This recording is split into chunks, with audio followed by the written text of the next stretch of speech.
Bagi Malaysia untuk kita berkongsi kepada tentang perincian Kongres Ekonomi Bumi Putera 2024 yang telah melabuhkan tirainya dan telah menggariskan lebih 80 resolusi sebagai agenda perwakasan Bumi Putera pada era pendigitalan ketika ini. Ya, terdapat 10 kluster dan setiap kluster ini adanya sesi libat urus. Dan hari ini kita sangat bertuah kerana kita bersama dengan salah seorang peserta dalam kluster urus daya saing perusahaan Bumi Putera, juga merupakan CEO Suria dan Sona.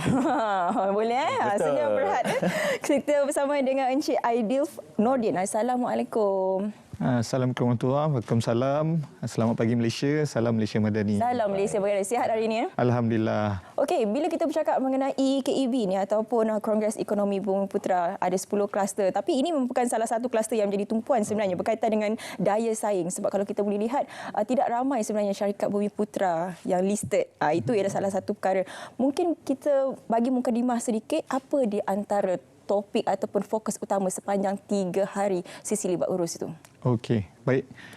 Jadi sesi libat urus Kongres Ekonomi Bumi Putera banyak menyentuh tentang isu-isu bagaimana Bumi Putera ni boleh dibangunkan lagi lah dari pelbagai aspek. Tapi untuk saya sendiri, saya lebih kepada dalam kumpulan 4 iaitu spesifik kepada daya saing Bumi Putera dalam perniagaan. Jadi apa yang kami bincangkan adalah lebih kepada isu pencapaian semasa sekarang ni, bagaimana prestasi Bumi Putera dalam perniagaan. And then yang paling penting sekali, kita bincang tentang isu dan cabaran yang dialami, yang mana sesi ini 2 hala lah, yang mana pelbagai pemegang taruh tak terhad kepada agensi kerajaan saja, tapi pemain industri, NGO, ahli akademik pun ada turut serta. Kita ada bincangkan lah. Dan yang paling penting, kita nak orang kata nak setkan satu hala tuju, iaitu apakah perancangan pelan jangka masa panjang dan juga jangka masa pendek untuk membantu daya saing usahawan Bumi Putera dalam bersaing dalam arena perniagaan. Baik, jelas dalam 3 hari itu adalah untuk kita mencari masalah dan juga untuk kita mencari solusi kepada masalah tersebut, kan? Betul. Jadi kalau kita nak bincangkan ketika ini, apa di antara masalah yang dihadapi oleh usahawan Bumi Putera? Okey, baik. Jadi kalau ikutkan sesi libat urus tu yang berlangsung, sebenarnya sebelum tu kita ada sesi libat urus di antara zon-zon. Jadi perlangsungan secara daripada 18 Januari sehingga ke 5 Februari tu kita ada bincang. Dan kita dapati boleh disimpulkan menerusi 5 isu. Yang nombor 1, yang paling utama, kewangan lah. Apa-apa masalah pun duit je lah. Dia punya penyelesaian dia kan, mostly lah. Jadi kewangan tu kita harapkan akses daripada grant dan juga pembiayaan, yang mana sekarang ni kita tengok bank-bank komersial pun susah lah untuk dicapai oleh Bumi Putera. Lain-lain isu yang turut menjadi isu adalah dari segi ekosistem, macam mana company Bumi Putera ni nak bersaing. And then kita juga ada sentuh tentang tema modal insan dan juga pembangunan sumber kerja, yang mana sekarang kita tak ada budaya berniaga dalam Bumi Putera ni. Lagi satu, tenaga-tenaga pekerja mahir pun semakin kurang. Dan lagi 2 topik kalau saya boleh sentuh secara dasarnya adalah dari segi, kalau kita tengok dari segi pasaran, macam mana kita nak letakkan Bumi Putera ni secara strategik supaya efektif secara perniagaannya. Dan akhir sekali, adakah kita ni kalis masa depan, future proof dalam perdigitalan, AI dan sebagainya lah. Saya berminat dengan apa yang dikatakan oleh Encik tadi, sebab ialah kalau kita boleh lihat, kerajaan memperuntukkan dana berjumlah 1 bilion bagi melahirkan generasi baru usahawan Bumi Putera dalam bidang pertumbuhan tinggi yang akan dikendalikan oleh syarikat pelaburan berkaitan kerajaan. Jadi ini yang dinyatakan untuk KEB 2024 kali ini. Tapi kata kuncinya di sini ialah bidang pertumbuhan tinggi. Berapa banyak sebenarnya syarikat Bumi Putera sekarang ini yang terlibat dalam bidang pertumbuhan tinggi, dan sejauh mana sebenarnya sektor ini boleh dipelopori ataupun dicuburi oleh syarikat Bumi Putera? Okey, baik. Tema yang sangat menarik kerana saya sendiri pun terlibat dalam bidang ni, iaitu tenaga solar dan juga tenaga lestari. Jadi boleh dikategorikan sebagai sektor yang bertumbuh lah, sektor dipanggil apa? Sektor tinggi tadi kan. Jadi tak ramai sebenarnya penglibatan Bumi Putera dalam sektor ni. Mungkin dari segi kemahiran tu kita kena pastikan, yang mana dia bermula daripada pembelajaran tu sendiri. Jadi saya sendiri pun belajar dalam bidang ni. Jadi kalau kita kita boleh perbanyakkan lagi pertumbuhan dari segi awal dan juga seterusnya penglibatan Bumi Putra itu sendiri dalam bidang perniagaan tu. Maka bila sudah belajar, harapkan ada tempat kerja. Bila ada tempat kerja, kita harapkan kita ada posisi-posisi dan juga orang kata peningkatan dari segi tenaga kerja itu sendiri supaya dia boleh mencapai kepada tahap usahawan yang kita nak. Saya nak bertanya pandangan. Ini berkaitan dengan isu Alibaba sebab tadi ada mengatakan bahawa syarikat Bumi Putra ataupun Bumi Putra ini modalnya nombor satu ialah keuangan. Betul. Tapi bila sudah mendapat sumber keuangan itu, dah dapat peluang dan juga peluang, tapi diberikan pula projek itu kepada orang lain. Ini kita menyentuh mengenai Alibaba. Pandangan?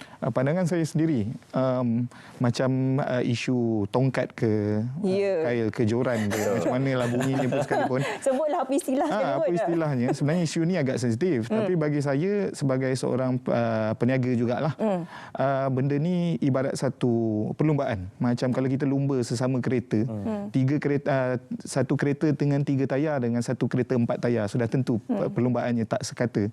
Jadi sebenarnya tongkat ke apa semua ni adalah untuk memastikan kita bersaing secara sihat, bukannya untuk menidakkan hak orang lain. Jadi pihak Bumi Putra ni kalau kita tengok ada kekurangannya dari segi kewangan, bimbingan dari segi perniagaan. Jadi kita akan pastikan bahawa sokongan daripada kerajaan ni, insentif secara fiskal ni akan dapat membantu kita bersaing secara sihat. Bila dah boleh berlumba, maka oleh itu kita kena ingat perlumbaan tu belum tamat, baru saja bermula. Jadi kalau Alibaba ni lebih kurang nak tamatkan perlumbaan sahaja. Tapi bagi saya usaha tu harus datang sendiri daripada usahawan. Maksudnya semuanya dah diberikan, apa lagi nak buat? Jadi kita kena lihat pada diri sendiri, kena tingkatkan prestasi dan tengok apa yang kita boleh buat supaya kita boleh meningkatkan daya saing kita dalam perniagaan ni lah. Baik, jadi kalau kita nak lihat untuk menyelesaikan masalah ini kan, apakah di antara game changer untuk kita memartabatkan kembali usaha Bumi Putra di Malaysia ini? Okey, topik ni ada diperbincangkan dalam SLU, Kongres Ekonomi Bumi Putra kumpulan 4 hari itu, yang mana kita ada pelan jangka masa panjang dan pelan jangka masa pendek yang diperbincangkan. Kalau kita cerita pasal pelan jangka masa pendek selama 3 tahun, mungkin sehingga tahun 2026, kita ada bincangkan 3 aspek lah. Yang pertama dari segi dana. Dana menurut Datuk Dr. Hafsah Hashim, iaitu mantan SME Corp, ada mencadangkan accelerated transformation venture capital fund lah. Kalau bahasa mudahnya dia nak buat jadi venture capital lah, suntikan dana. Tapi suntikan dana ni datang daripada perniagaan Bumi Putra itu sendiri. Maknanya kita ada perniagaan Bumi Putra yang dah cemerlang, yang dah berjaya. Jadi cadangannya adalah untuk memastikan company yang dah berjaya ni akan menyumbangkan at least 2% daripada pendapatan untuk dimasukkan ke dalam tabung itu sendiri. Jadi dijadikan satu cabaran kepada kerajaan untuk match dana tersebut. Iaitu kalaulah 2% daripada company itu dimasukkan, contohnya 10 juta, kerajaan juga akan top up lagi 10 juta, maka kita ada 20 juta untuk memacu lagi industri perniagaan ni. Selain daripada itu, kita ada Commercialized Research Industry Matching Program, CRIM, yang diterajui oleh SIRIM, yang mana itu akan membantu lagi untuk hubung kait antara research dan juga industri. Sekarang ni saya di industri, kita dapat lihat daripada universiti itu ada satu gap. Jadi kita perlukan satu hubung kait ni, yang mana research tu harapnya boleh membantu secara terus merapatkan jurang. Ya, betul.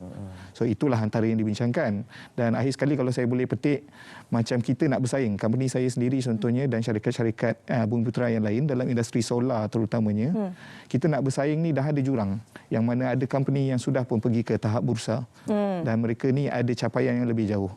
Tapi kita kena ingat, kita juga ada JLC, iaitu syarikat yang berhubung kawit dengan kerajaan. Sebagai contoh, Petronas dan juga TNB yang juga bekerjasama ataupun bersaing dalam arena solar ni sendiri. Jadi kita harapkan dengan adanya kemasukan ni, ya kita tahu company-company besar tu boleh bersaing, tapi kita kena tengok kat mana seterusnya.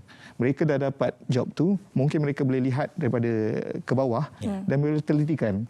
Mungkin ada daripada rantaian bekalan tu yang daripada pihak Bumi Putra sendiri yang mereka boleh capai. Jadi janganlah berfikir secara nak keuntungan saja. Jadi kita boleh tengok pertambahan nilai itu. Mungkin ada supplier Bumi Putra, mungkin ada kontraktor Bumi Putra yang boleh kita bantu. Jadi harapnya daya saing tu, kita nak bersaing mungkin susah nak berlawannya. Jadi pihak-pihak JLC harus mainkan peranan lah. Okey, bila kita cakap mengenai daya saing ini, kita tolak ke tepi sekejap JLC, kita lihat yang ke bawah dahulu, PMKS. sebab itu majoritinya Bumi Putra di bahagian situ. Tapi itulah bila kita lihat syarikat-syarikat Bumi Putra ini, mereka tertumpu kepada Red Ocean. Semua bidang dah ada kat dalam tu. Makanan, pakaian, kosmetik. Macam mana kita nak bawa keluar usahawan-usahawan Bumi Putra ini masuk ke dalam Blue Ocean? Yang macam tuan punya syarikat ni lah. Solar kan. Tak siapa yang nak buat lagi. Betul. Saya rasa pendedahan tu penting lah. Macam saya cakap awal tadi, masa saya belajar pun, saya punya pihak penaja tu pun ada tanya juga apa yang saya belajar ni kan. Yang lain semua pergi ke Jerman belajar otomotif, belajar mekatronik. Saya tiba-tiba buat solar pada tahun 2009. Jadi ramai yang bertanya lah. Jadi mungkin di masa tu saya ada buat bacaan sendiri dan mungkin di sana di Jerman teknologi dia sudah maju 15 tahun ke hadapan. Apa yang kita boleh buat adalah dari segi badan-badan berkanun ataupun agensi kerajaan yang mana lebih celik tentang arena perniagaan dan apa yang akan datang di masa akan datang, boleh mulakan di peringkat pembelajaran. Contohnya di vocational mungkin boleh buka kursus solar dan sebagainya supaya boleh membantu daripada awal. Minat ni kena lahir dululah. Macam nak kata Red Ocean tu tak okey, saya rasa okey sebab capaian dia mudah. Nak berniaga tu senang. Tetapi macam yang nak pergi ke Blue Ocean ni bukan tak nak, tapi mungkin mereka takut. Jadi dengan bimbingan dan juga sokongan yang baik daripada pelbagai pihak, saya rasa ramai lagi usahawan boleh dia lahirkan. Untuk 2024 ni apa lagi industri yang boleh dipelopori sebenarnya dalam Blue Ocean tu kalau boleh dikongsikan? Kalau boleh dikongsikan kebanyakannya dari segi AI, teknologi ataupun lebih dikenal pasti sebagai AR 4.0 lah, yang mana Industrial Revolution 4.0 ni lebih menjurus kepada teknologi internet, big data dan sebagainya. Tapi saya juga bolehlah nak mengiklankan sikit contohnya dari segi alam sekitar dan juga teknologi lestari. Kita dapat lihat jangan kata nak kena buat solar sahaja, tetapi apa-apa bidang sekalipun dah menjurus ke arah ESG, environmental dan social governance lah. Dalam kita melihat political will yang sedikit berbeza ketika ini kan, bagaimana cara untuk kita mengubah landscape usaha Bumi Putra ini untuk keadaan yang lebih baik selepas ini bagaimana? Okey. Dari segi politik tu saya tak risau sangat sebab mana-mana pihak yang memerintah pun saya rasa tujuan dia sama, iaitu nak berkongsi kemakmuran negara ni secara sekata kepada semua. Jadi menyentuh pula isu macam saya sendiri di dalam sektor tenaga lestari, alam sekitar dan juga sifar bersih, net zero ni adalah satu isu global. Manakala kalau benda-benda macam ni saya dapati tak kisahlah negara macam mana sekalipun, semua orang nak pergi ke arah net zero. Jadi saya tak berapa risau sangat. Cuma tindakan secara berpusat dan bersepadu tu kena ada lah. Yang mana saya harapkan semua pihak kena sedar, yang mana semua pihak perlu menggeleng-geleng tenaga untuk memastikan kita pergi ke arah yang sama lah. So kita harapkan macam itulah hara tujunya. Terima kasih banyak-banyak kita ucapkan kepada tamu kita hari ini. Banyak sebenarnya yang dikongsikan berkaitan dengan apakah di antara langkah-langkah ataupun strategi untuk mentransformasikan ekonomi Bumi Putra ini, khususnya untuk tahun 2024 dan ke hadapan. Terima kasih sekali lagi kita ucapkan. Kepada Encik Adif Nordin, CEO Suria dan Sona, sedia merehat untuk bersama pagi ini. Baik.